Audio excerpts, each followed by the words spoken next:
É uma honra, professor. É, eu queria comentar com o professor que o motivo desse bate-papo igual eu estava lhe dizendo por mensagem de WhatsApp, pelo fato de que muitos alunos acabam me questionando na graduação sobre as carreiras jurídicas. Muitos têm dificuldade de entender o papel de um magistrado, de um defensor público, de um procurador, ou do próprio advogado, tem dificuldade de entender essas facetas aí das carreiras jurídicas.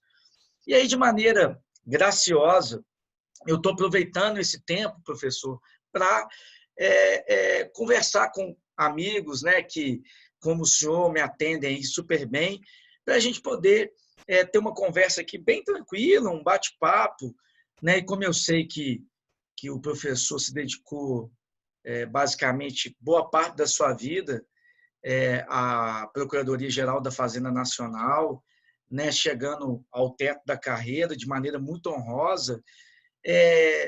Eu queria que o professor, se pudesse, falasse com a gente lá atrás, o que te motivou a escolher essa carreira, se o professor já vem de família que alguém foi procurador, se não foi, enfim, o que trouxe no seu coração essa possibilidade de trilhar esse caminho tão bonito que o professor tem hoje? Certo. Doutor Rafael, é um prazer, então, estar conversando com o senhor, mas esse nosso live é só entre nós três ou mais pessoas serão convidadas a participar? Ou o senhor vai gravar um vídeo e passar depois? Eu gravo o vídeo e disponibilizo para mim e para o senhor, né, para a gente poder disponibilizar para os alunos, com intuito totalmente acadêmico, intuito gratuito e acadêmico, apenas isso. Está bom. Então, vamos conversar sobre o cargo de Procurador da Fazenda Nacional. Né? Em relação à primeira indagação, né? Realmente o meu pai era consultor do Estado do Ceará, o procurador do Estado do Ceará. Né? A minha vocação para a advocacia, porque no escritório do meu pai em casa, né, na biblioteca, havia aqueles livros, por exemplo, revista do direito administrativo, né? E a coleção toda, aquelas coleções do Poço de Miranda, a Carvalho Santos, sobre direito civil, né? E, na verdade, eu me impressionava que, por exemplo, Carvalho Santos e outros juristas tinham 25 volumes ou 38 volumes sobre uma única lei, né? Examinando praticamente cada parágrafo e colocando referência com o direito internacional, do Clóvis Bevilacqua. Então, e realmente tinha pouco, mas tinha poucos livros de direito tributário, que na época só existia praticamente direito administrativo. Uhum. Direito constitucional, direito administrativo, direito civil, né? Direito penal, processo civil, direito comercial. Mas ele já tinha um livro primeiro lá, parece do professor Lourenço, sobre direito financeiro. E foi o primeiro livro. Hoje, depois, como nós sabemos, o direito administrativo se dividiu, né? Passou a ser parte dele, o direito financeiro, ou seja, essa parte se desvinculou do direito administrativo, criando um broto novo, que é o direito financeiro. E devido à importância do tributo, já que é a principal fonte de receita pública, né, derivada, é que se criou com o tempo o direito tributário, né, onde eu me dediquei. Então, eu acompanhando desde criança meu pai geralmente estudava à noite, ele fazia peças à noite em casa, naquelas máquinas antigas de datilografia, né? Então, me deu essa vontade de continuar, né? Me deu essa vocação, principalmente para a advocacia pública, já que meu pai era procurador do Estado do Ceará. Então, a vocação surgiu daí. A outra vocação depois, porque eu sempre fui um jovem cristão, né? Então, do povo, né? eu tinha essa impressão, que a melhor maneira de e realmente é realidade, né? A melhor maneira de você respeitar os direitos humanos, você dar cultura, você dar informação, você dar saúde, você preservar a vida, dar segurança pública, é o Estado arrecadar aquilo que ele necessita para cumprir a sua função. Hoje em dia, não existe só essa vertente de pensamento, porque, na verdade, a outra importância muito grande hoje é o Estado gastar bem, né? Não ter desvio de recursos. Né? Porque, às vezes, a gente tem aquele sonho, como eu tive, quando eu entrei no cargo de procurador da Fazenda, eu vou arrecadar o máximo possível dentro da Constituição e da lei, né? Pelo princípio, até o princípio da Constituição de 88, da imparcialidade, da moralidade pública. Né? Todo servidor público não pode arrecadar de qualquer maneira, mas sim dentro da Constituição e dentro da lei, sem nenhum centavo a mais nem a menos. Né? Então, eu tinha essa vontade de contribuir com o meu país, fazendo com que os tributos ou as receitas públicas derivadas que estavam sendo propostas, né, sugeridas, através das leis tributárias e das leis orçamentárias, fossem realmente alcançadas. Também me preocupou, já depois de exercer o cargo de procurador da Fazenda, o concurso foi há muitos anos atrás, que eu já passei 35 anos como procurador da Fazenda Nacional, me aposentei recentemente, né, em março eu completei os 35 anos. Hoje em dia eu estou na advocacia privada, mas sempre mantendo esse espírito público. Recentemente até eu escrevi um artigo que está, se eu podia até examinar, está no Simprofaz, no site do Simprofaz, um parecer jurídico que eu fui contratado pelo Simprofaz para fazer, sobre a inconstitucionalidade do voto, de dar prevalência às teses do contribuinte em matéria de tributo em si e não de infração ou de penalidade, que o artigo 112 do CTN, em relação à infração e penalidade, permite e autoriza que se dê interpretação benigna a favor do contribuinte, mas em relação ao tributo em si, não. A interpretação deve ser imparcial, sem nenhuma preocupação de beneficiar um ou outro. Né? Não pode ter interpretação a priorística, porque senão fere o espírito de uma norma de lei complementar que, em matéria de interpretação, só criou uma exceção à questão de poder dar uma interpretação mais favorável ao contribuinte. Há outras questões de inconstitucionalidade formal, mas eu dei um parecer pela inconstitucionalidade da lei, embora a AGU, a Procuradoria da Fazenda, a Casa Civil ache que é constitucional. Tanto é que o presidente não vetou essa mudança que foi feita pelo Congresso Nacional. Não estava na medida provisória. E aí já é outro motivo de inconstitucionalidade, né? Porque o Congresso Nacional, através de uma emenda de medida provisória, inovou, né? O que não é permitido, né? E tratando de matéria privativa do presidente da República, que é a organização da administração pública, né? Portanto, nessa organização, dizer como é que vai ser as decisões, qual o quórum necessário e assim por diante. Então, eu, apesar de ser atualmente advogado privado, mas eu mantenho sempre esse espírito público, né? Vindo desde o meu pai, e essa vontade de ajudar o povo brasileiro a ter uma arrecadação necessária para que seus direitos sejam atendidos. Eu tive uma decepção muito grande de um tempo para cá, porque eu vi que não adianta só arrecadar, porque nós estamos num país onde a corrupção é generalizada, ou seja, as pessoas brigam para manter a corrupção, não aceitam deixar de ser corrupto, né? E, portanto, nós temos muita dificuldade de que o povo seja beneficiado com a arrecadação dos tributos, porque há um desvio muito grande. Recentemente, uma delação premiada de um doleiro, ele vai entregar aos cofres públicos de volta R$ 1 bilhão. Imagine quanto houve desvio de dinheiro para ele chegar, ele mesmo, reconhecer que deve devolver R$ 1 bilhão. Né? Ou seja, então, dessa maneira, não há condições do Estado, se a gente for tolerante com corrupção, não há como o Estado brasileiro melhorar a qualidade da vida do seu povo. Mas, como procurador da Fazenda Nacional, o meu sonho era esse, né? Adolescente, jovem e tal, por ser cristão também, o meu sonho era esse, era contribuir com a arrecadação que o Estado precisa, né? Mas a gente tem sempre que manter a esperança, né? Porque senão a gente desanima, se deprime, então não adianta. Adianta a gente manter sempre a esperança que o Brasil vai melhorar, que as coisas vão correr bem, né? É verdade, professor. Realmente o povo possa ser atendido no tempo daqui para frente, né? É Então, verdade. realmente, eu fiz esse concurso com base nisso, pensando nesse sonho meu de contribuir com o poder público, né?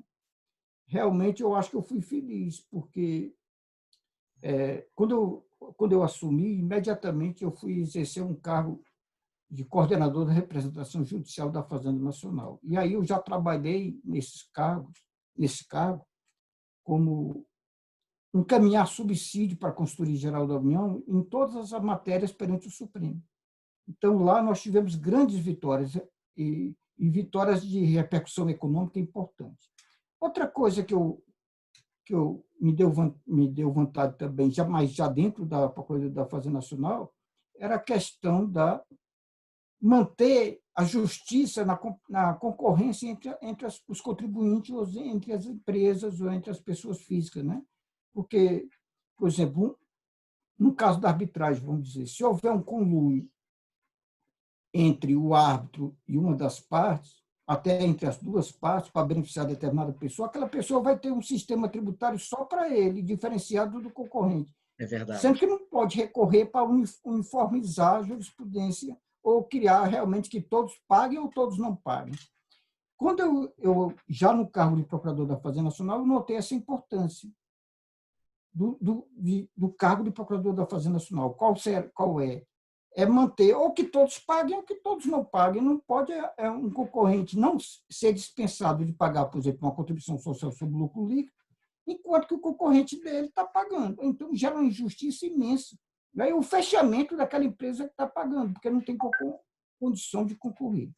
Então, foi a outra motivação que eu tive. Além de levar dinheiro aos cofres públicos, contribuir para um equilíbrio na concorrência, na livre concorrência, que é um dos aspectos principais da ordem econômica nacional, né, no artigo 170 da Constituição.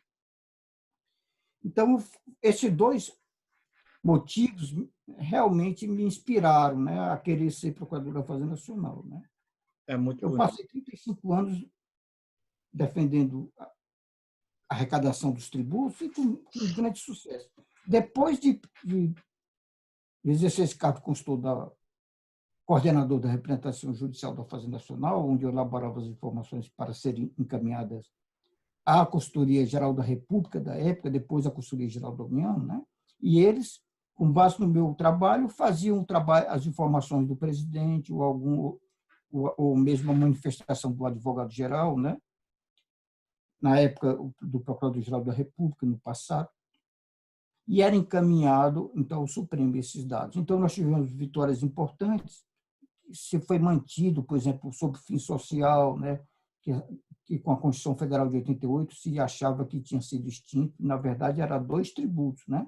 A contribuição PIS, PASEP e COFINS, que foram criadas depois, e o fim social foi mantido. O IPMF foi mantido também, né?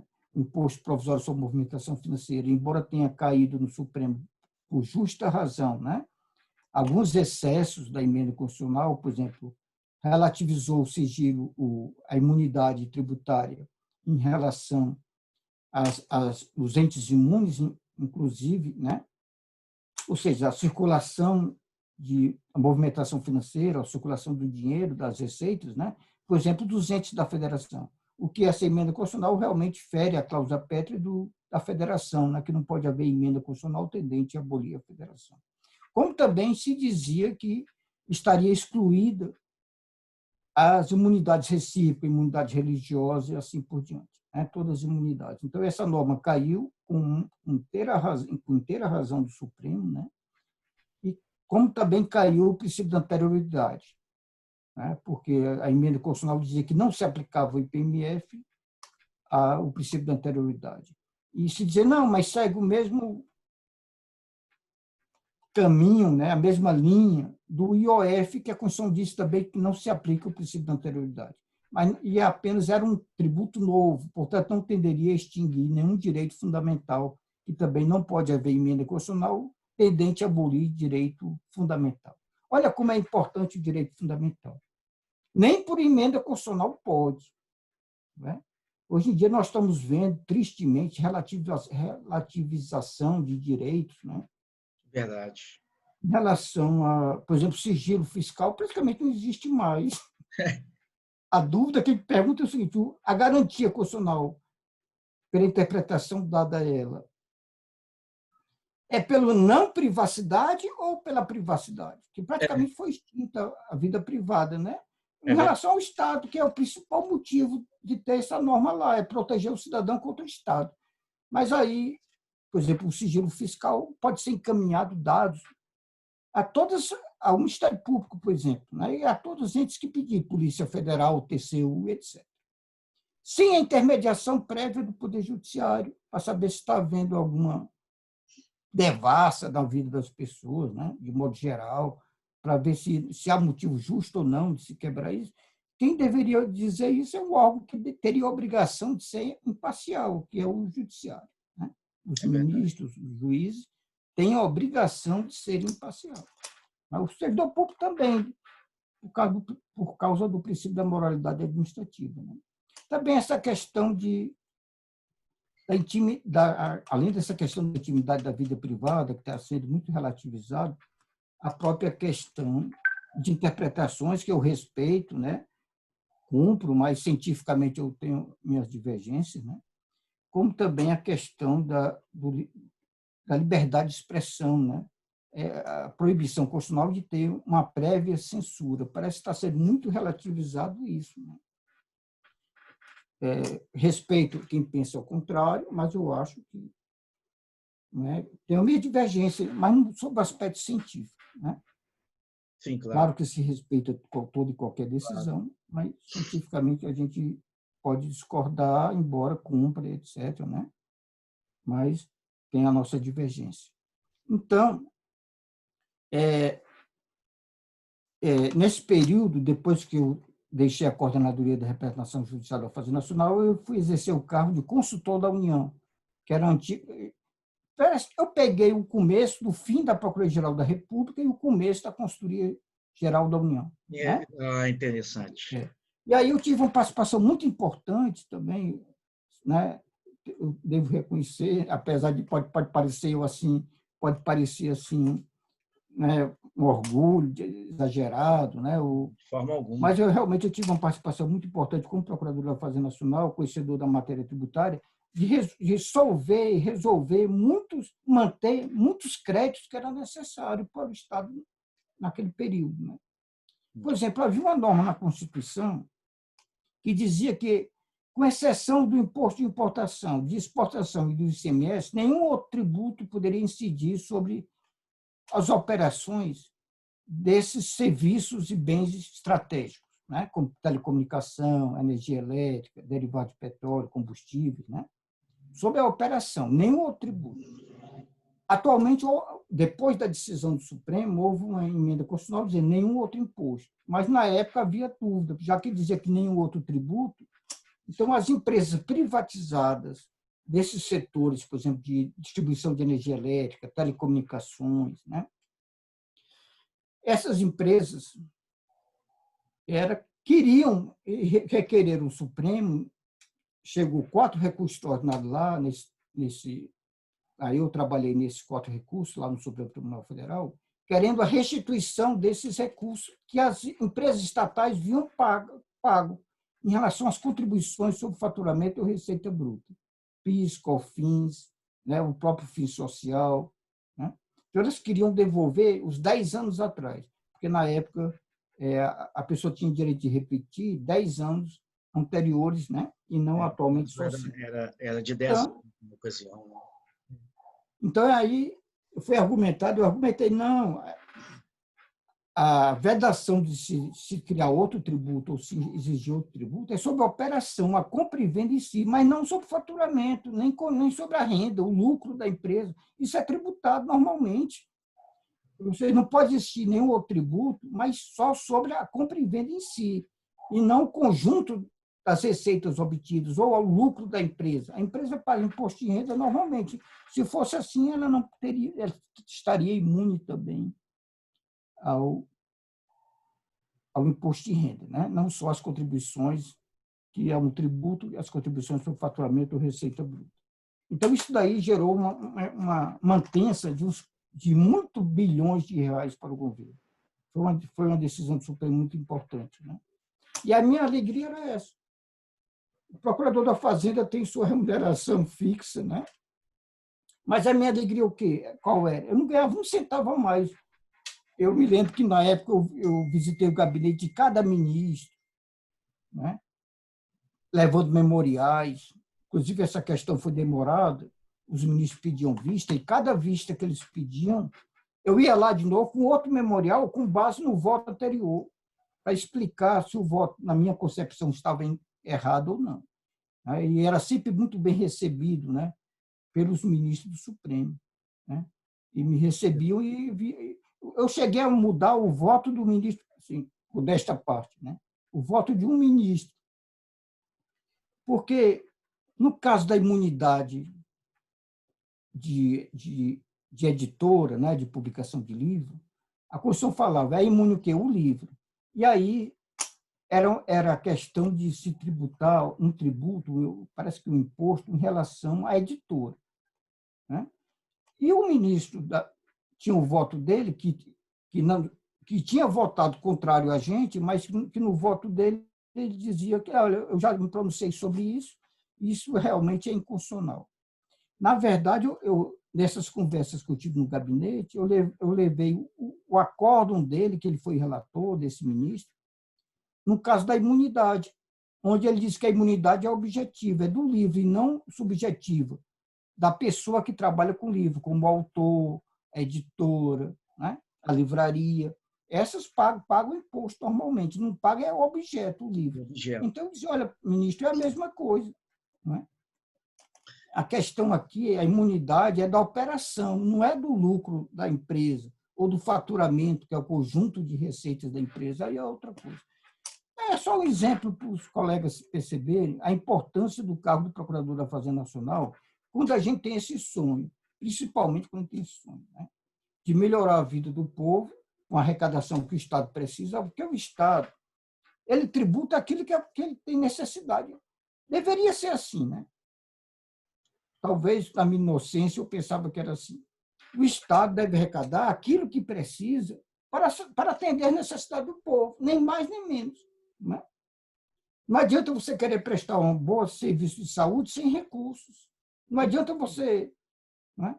Impossível, não né? adianta você tentar criar infraestrutura, melhorar os portos, criar ferrovias, né? Para que o preço do produto brasileiro tenha mais competitividade em relação aos produtos internacionais, para ganhar concorrência internacional, se não tiver recurso para isso. Né?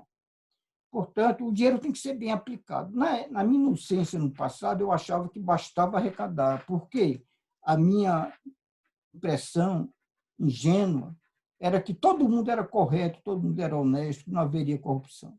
No entanto, a gente viu, tristemente, né? A gente se desiludiu, que viu que isso não é verdade. Né? Que há muitas pessoas que exercem cargos públicos, funções públicas relevantes, no entanto, não têm a preocupação de atender, de prestar um bom serviço público. Utilizam a seu próprio benefício, né? Próprio benefício. Isso aí talvez foi por isso que eu aceitei. Logo quando completei os 35 anos, eu disse, não, está na hora de eu descansar, eu já fiz minha missão. Descansa já. Né?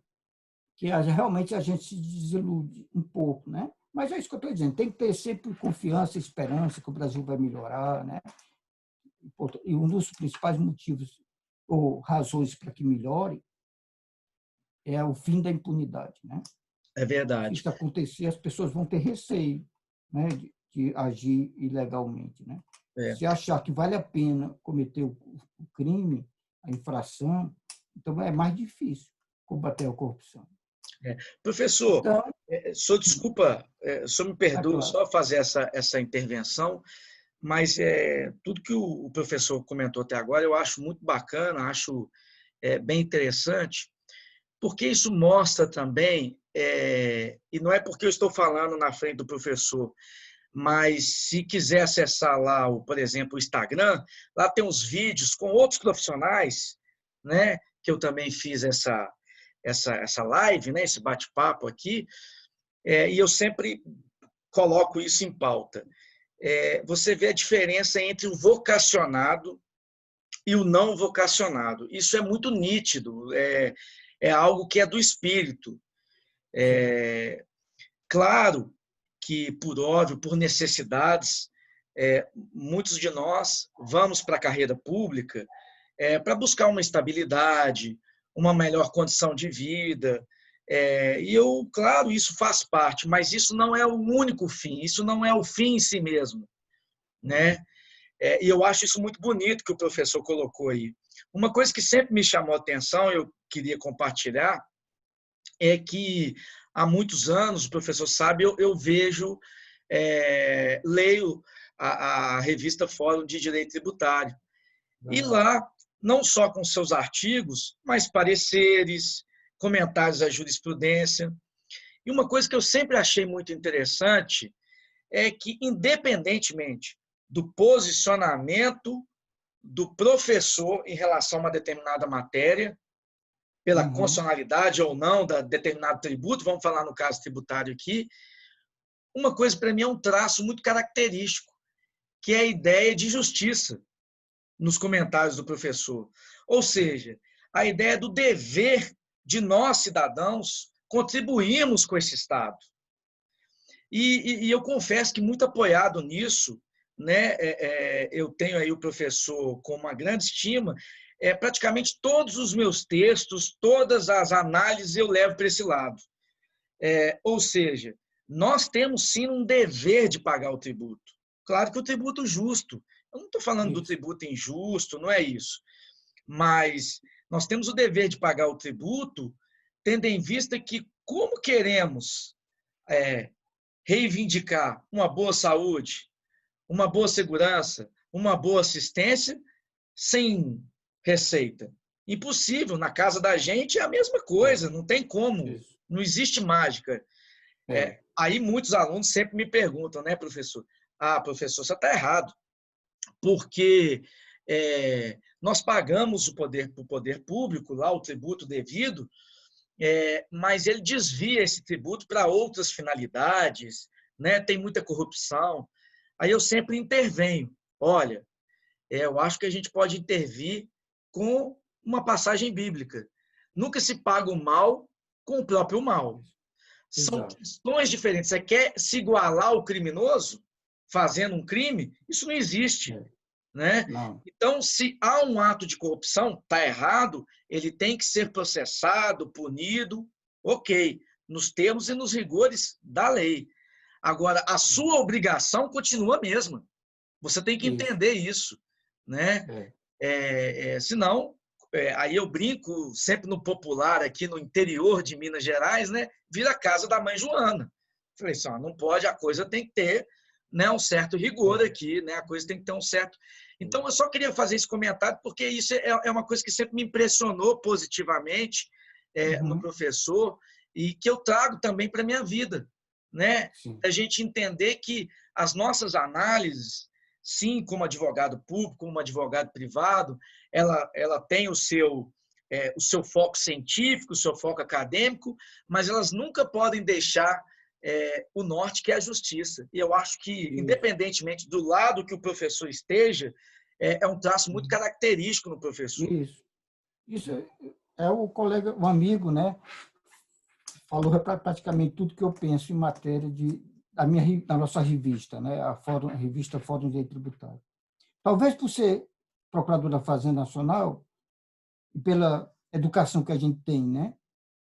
De imparcialidade, de moralidade administrativa, portanto, a obrigação de ser imparcial, eu sempre achei que uma revista científica não podia fechar as portas para o pensamento contrário ao seu ou de outra pessoa. Não é? Então, eu fazia questão de ter, inclusive até palestras que eu congressos que eu coordenei pela Editora Fórum, eu convidava geralmente duas pessoas que pensassem diferentes. Eu procurava saber quem pensava de um jeito e quem pensava no outro. Por exemplo, naquele caso de... houve uma dessas simpósios em São Paulo, elaborado pela Editora Fórum, ela me convidou para eu ser o coordenador do simpósio. E aí, na época, tinha um projeto de lei sobre transação e arbitragem em matéria tributária. Quem era a favor, além do advogado-geral da União, da época, o doutor Luiz Inácio Adams, era a favor também o Heleno Taveira Torres.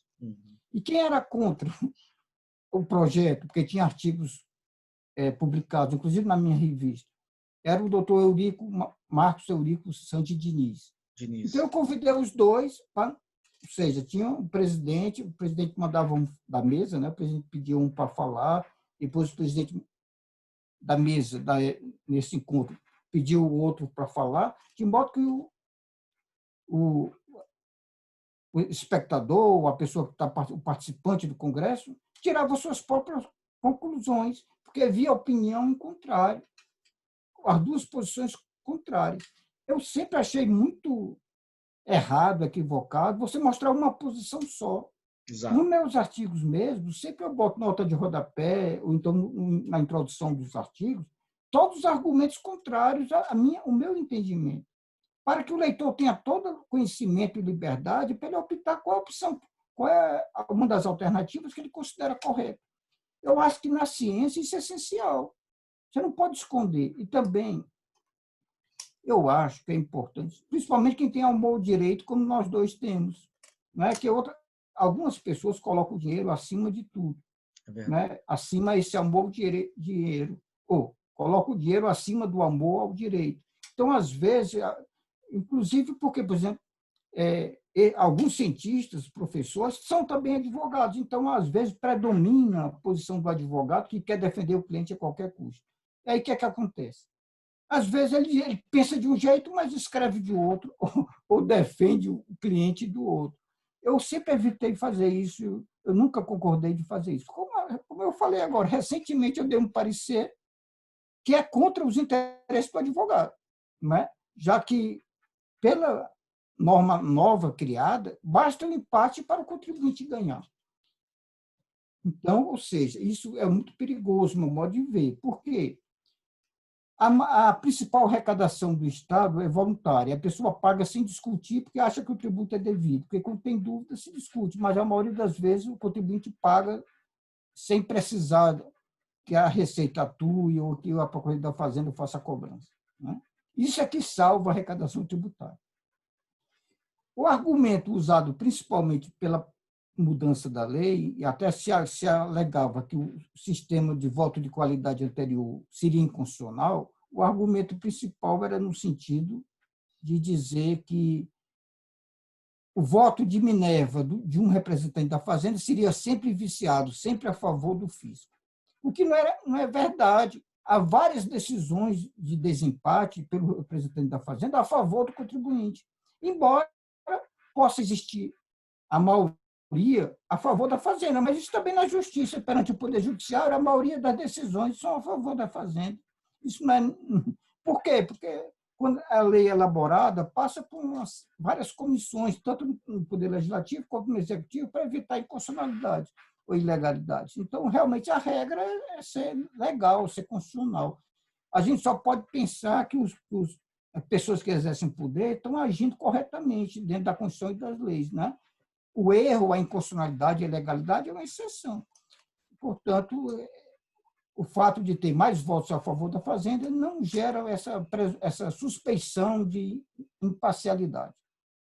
Mas, se isso é verdade, que eu não acredito, nem acredito que agora possa passar a existir, se isso é verdade, então é só os representantes do contribuinte combinarem que vão votar sempre a favor do contribuinte.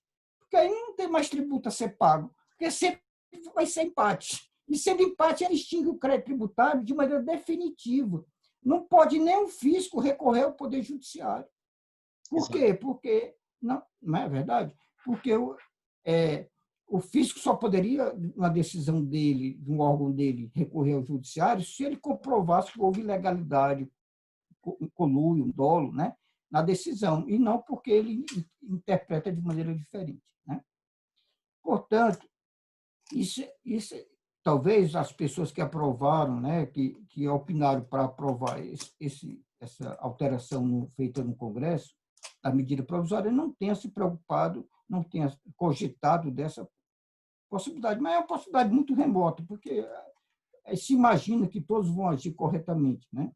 Não vai haver esse acerto para que sempre o contribuinte ganhe. Portanto, não vai ter mais tributo a pagar, não vai ter mais poder judiciário cheio de processo em matéria tributária. Por quê?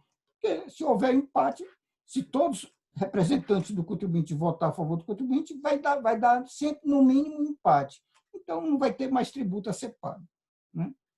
Além de outros motivos que no parecer está lá. Se vocês puderem verificar lá, não sei quanto tempo vai estar lá o parecer, né, disponível, lá no site do Simprofaz. Então, realmente, essa imparcialidade é muito importante, eu sempre defendi. Inclusive, eu sempre, como procurador da Fazenda e agora como advogado, eu sempre faço questão de saber as opiniões contrárias às minhas, porque aí é que eu vou saber qual o ponto forte da outra tese para eu ver se realmente eu tenho condições de criar uma tese diferente daquela, com condições de vencer, não é? Com condições de convencer o julgador, não é? E com a sua imparcialidade ele vai decidir quem tem razão, se um ou outro. Mas você conhecendo todos os argumentos importantes do outro advogado, você vai ter condições de fazer um exame crítico e verificar como rebater esse argumento. Então, a revista Fórum de Direito Tributário tinha uma concorrente muito respeitada, de muita qualidade, mas tinha esse defeito. Por exemplo, ela não aceitava artigos ou pareceres que fossem a favor do fisco. Devolvia para o autor porque, não, a minha clientela é formada de advogados, então eu não vou aceitar o seu artigo, o seu parecer. Isso é um erro, por quê? Porque é muito importante para o advogado, mesmo privado, ele saber o que é que o representante do fisco pensa, porque aí ele vai criar uma tese que vai superar aquela que o fisco está defendendo, não é? Verdade. Então, a nossa revista sempre se preocupou com isso. O senhor tem toda a razão, né? Realmente, eu acho isso essencial. Mesmo por causa do espírito democrático que nós temos, né? Eu, como filho de advogado, né?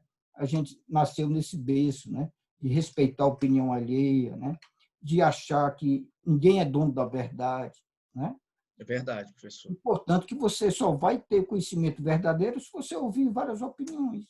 Aí você vai saber como se diz, né? A verdade vai nos libertar, não é? É verdade. Por quê? Porque aí você vai realmente ter uma visão imparcial, crítica, e não uma visão preconceituosa, uma visão sem reflexão, né? Você viu só uma posição, não viu a outra posição.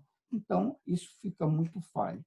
Mas, continuando o nosso encontro, nossa conversa agradável com o doutor Rafael Silva Rodrigues, grande amigo, eu vou entrar mais agora sobre o cargo de procurador da Fazenda Nacional. Tá. Né? Professor, antes do senhor só entrar, só para comentar, considerando que essa é uma plataforma gratuita, né? Ela nos disponibiliza inicialmente 40 minutos. Então, nós estamos no minuto final. O que nós vamos ter que fazer? Mas não há problema algum. O que nós vamos ter que fazer?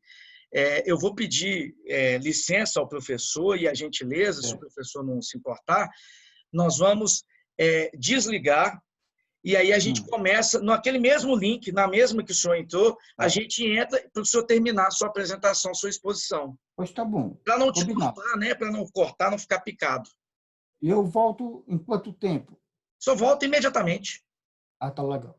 Tá ok? Então, eu vou desconectar aqui, o senhor também, e aí a gente conecta novamente. Combinado. Combinado. Obrigado, professor. Um abraço.